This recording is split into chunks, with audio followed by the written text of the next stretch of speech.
Hello guys, welcome back again. Actually छुट्टी थी, हिमालय का स्नो देखने का मन था।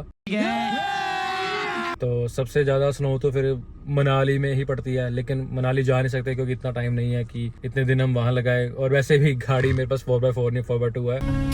Shit! तो मैं इतना रिस्क नहीं ले सकता। लेकिन मेन बात तो यह है कि इतना दूर नहीं जा सकते। तो देखते हैं हमारे घर के आसपास हम जितना दूर तक जा सकते हैं, लाइक सोलन, कुफरी, शिमला या उसके आगे जहाँ पे हमें स्नो मिलेगी हम वहीं पे ही स्टे करेंगे। अभी टाइम हुए 9, गाड़ी स्टार्ट करते हैं, सीधा निकलते हैं और जहाँ बर्फ होगी वहीं स्टॉप मारेंगे। मतलब बीच में स्टॉप मारेंगे, मतलब हमारा हम जो नाइट स्टे करेंगे वो वहीं करेंगे जहाँ पे स्नोफॉल हो रही होगी या जहाँ स्नो मिलेगी।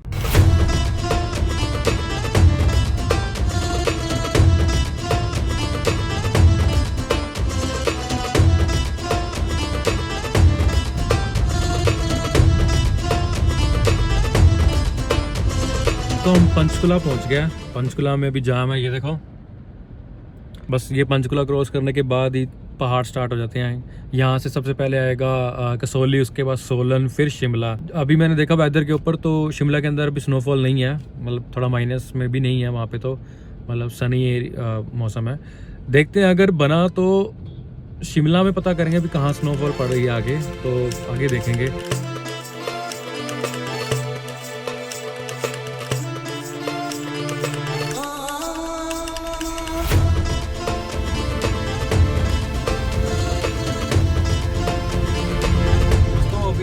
दिसंबर चल रहा है और आप बाहर धूप देखो, लग ही नहीं रहा कि दिसंबर चल रहा है। ऐसा लगता है जून जुलाई का महीना चल रहा है, गर्मी इतनी लग रही है। जब लास्ट ईयर दिसंबर में हम वैष्णो देवी गए थे ना, तब भी बहुत ठंड थी। और उसके बाद मैं एक बार आया था, मैं कसौली के लिए आया था, तो मतलब मैंने पूरा फुल पैक था, मैं जैकेट जुकेट डाली हुई थी और इतना मतलब फोगी मौसम था उस टाइम पे।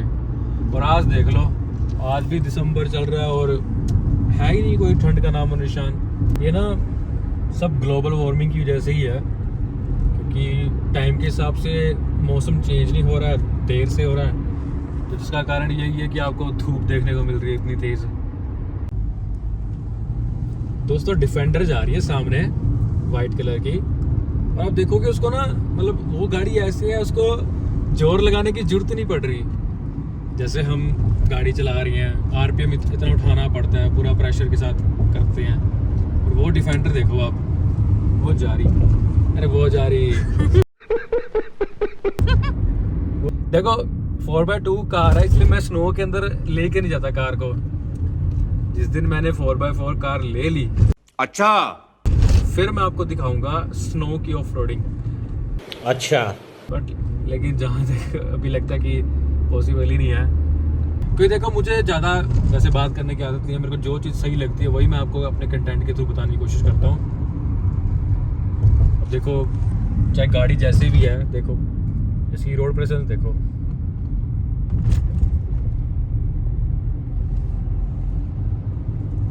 ये हिमाचल एंट्रेंस का टोल है, पर्ची कटानी पड़ती है यहाँ पे।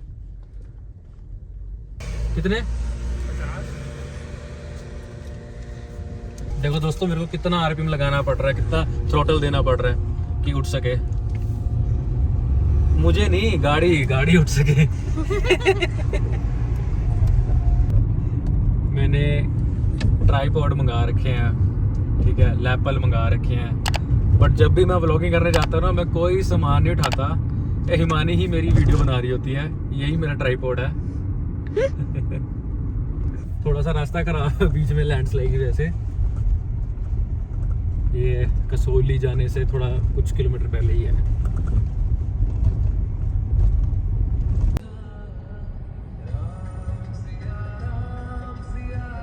तो दोस्तों, आप लोग भी सोचते होंगे कि मेरे जितने भी ऑलमोस्ट व्लॉग्स होते हैं वो पहाड़ को होते हैं या नदी को लेके होते हैं या हरिद्वार, ऋषिकेश टाइप ऐसी जगहों पे होते हैं।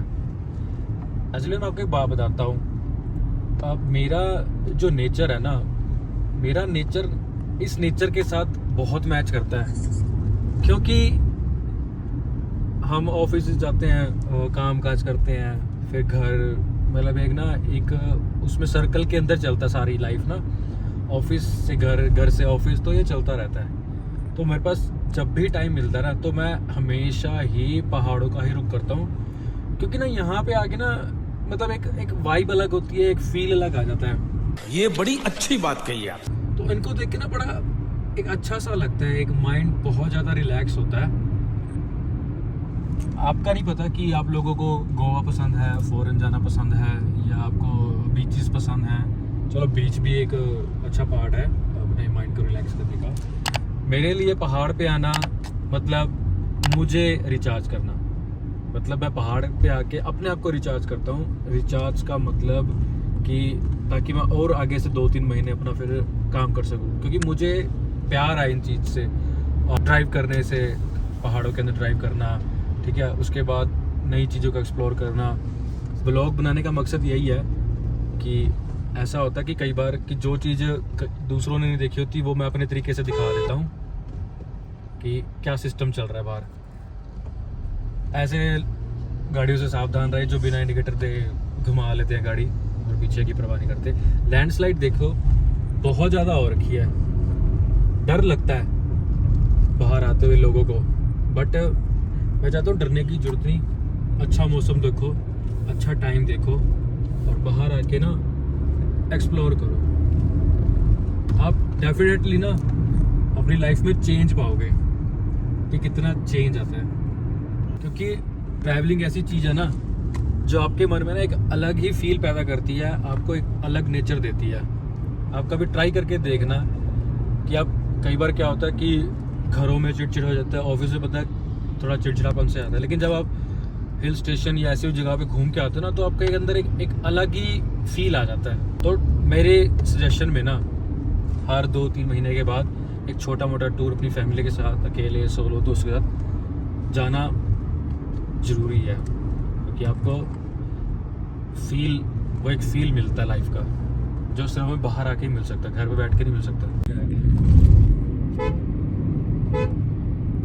दोस्तों हम इस वक्त पहुंचे धर्मपुर में, और मैं बस जूस पीने के लिए रुका हूँ। तो हमने जूस वगैरह पी लिया, और मैंने आपको जूस का दिखाया नहीं कौन सा जूस पिया, क्योंकि ना वहाँ पे सब्सक्राइबर मिल गए थे तो उनके साथ फ़ोटो वगैरह कराने लग गए, तो तभी करके अरे नहीं कोई सब्सक्राइबर नहीं मिला। और जूस वाले को बोल रहा था बर्फ मत डालियो। What? इसलिए वीडियो बनाना भूल गया।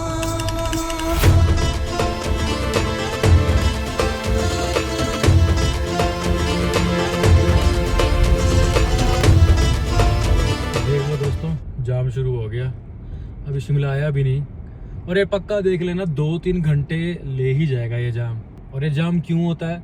क्योंकि जब एक लाइन चल रही होती है ना जहाँ से दिक्कत हो, जहाँ एक गाड़ी निकले, तो वहाँ पे कुछ बेवकूफ़ लोग दूसरी जगह रिवर्स जाके अपनी गाड़ी फंसा देते हैं।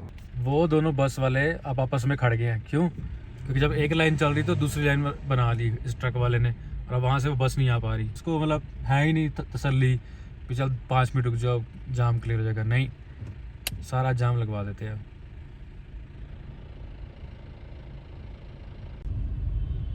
दोस्तों देख लो एक्सीडेंट महिंद्रा का।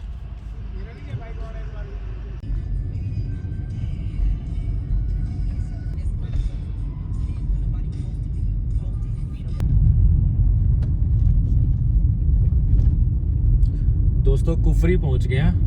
कुफरी में भी धूप बहुत है, लग नहीं रहा कि कहीं स्नो देखने को मिलेगी। अब इतना टाइम हो गया चलते चलते, रोटी भी नहीं खाई मैं, रोटी के लिए नहीं रुका, कोई ढाबा नहीं मिला मेरे को अच्छा।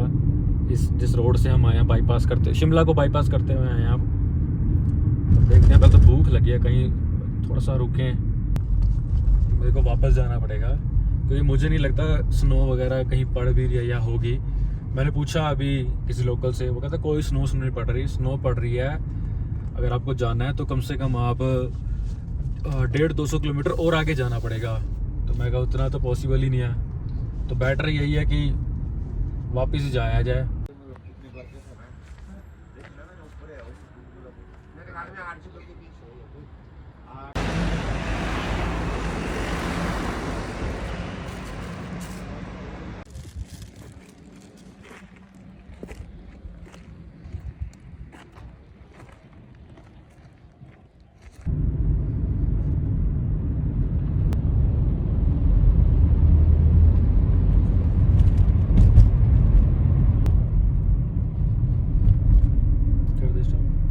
हम लोग वापस आ गए थे घर पे। हमने स्टे नहीं किया क्योंकि स्नो वगैरह थी नहीं वहाँ पे, तो वहाँ पे रुकने का कोई फ़ायदा नहीं था, तो इससे बेटर था कि घर ही आ जाए। बट मैं आपको एक चीज़ बताना चाहता हूँ, कम से कम 10-12 घंटे गाड़ी चली होगी। गाड़ी चली भी फास्ट और बहुत तेज़ इसने घर पहुँचाया, बहुत ज़्यादा टाइम सेव किया। पता मैं आज भी इसको बहुत अच्छी कार मानता हूँ, आज भी क्या मतलब अच्छी कार ही मानता हूँ। क्या परफॉर्मेंस है इसकी, मैंने ऐसी परफॉर्मेंस नहीं की, मैंने लास्ट सिर्फ फोर्ड में देखी थी ऐसी परफॉर्मेंस, और इसमें आ भी है। तो चलो दोस्तों, स्नो वाला जो था वो पार्ट कंप्लीट तो कर नहीं पाए। अब देखते हैं नेक्स्ट ट्रिप कहाँ का रहेगा।